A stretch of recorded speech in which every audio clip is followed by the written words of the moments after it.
India's communists are caught in a conflict. The Prakash Karat Kerala faction is keen to revert to hard anti-Congressism, while the Sitaram Yechuri Bengal faction is pushing for an open and transparent alliance with the Congress for the 2019 polls.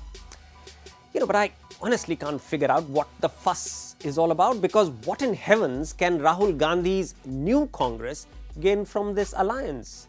So here are 4 irrefutable reasons why the Congress must treat the left as a weak political adversary, which is to be subsumed, politically annihilated virtually, rather than an ally who could be resurrected. Number 1, doctrinaire communism has ceased to exist. Communism was a powerful ideology for about 8 decades of the 20th century, from the Russian Revolution to the collapse of the Berlin Wall.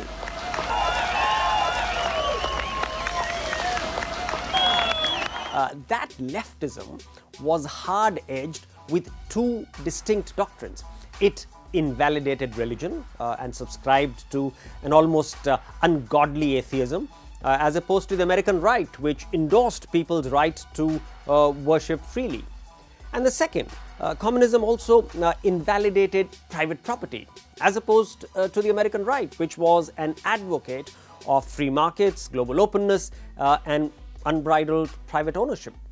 But once the Soviet Union and the Berlin Wall collapsed, the dividing line between left and right got blurred. Ask yourself one simple question. Who are the torch bearers of today's communism? Xi Jinping, Vladimir Putin, right?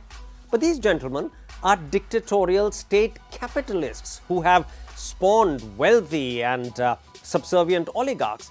They are strategically indifferent towards religion. So the second reason, doctrinaire communism has now morphed into a new liberalism. Today, the right stands for private property, protectionism, and creeping cultural insularity. These shades of a Trump-led America or even a Modi-led BJP, right? And left is today the new echo of liberalism, advocating free market capitalism with a human face. That's more welfare, more free trade, more fair regulations, and more open immigration.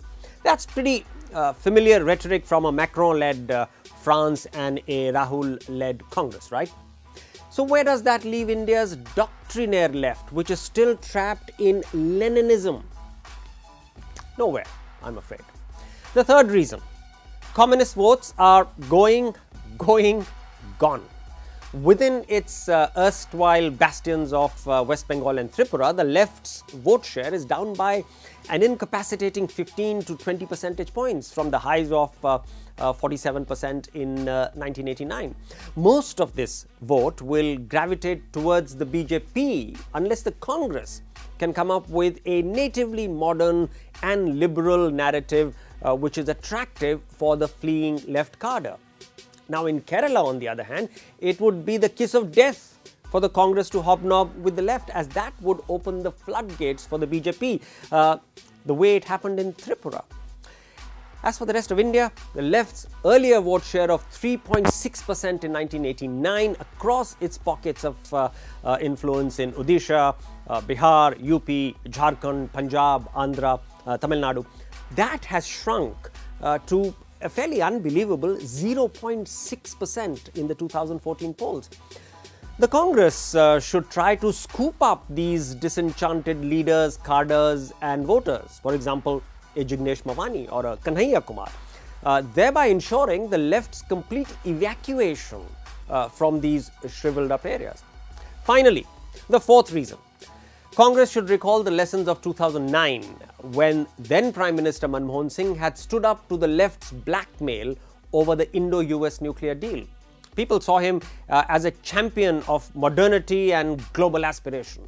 The Congress increased its 2004 mandate by 45%, crossing 200 seats in Parliament. The left crumbled to 20 seats. The Congress must now finish the unfinished task of 2009 by vanquishing and subsuming the left cadre, the left leaders within its political womb. And to all talk of a Congress left alliance, the Congress's response should be borrowed from that iconic dialogue in Gone with the Wind. Frankly, comrades, we don't give a damn.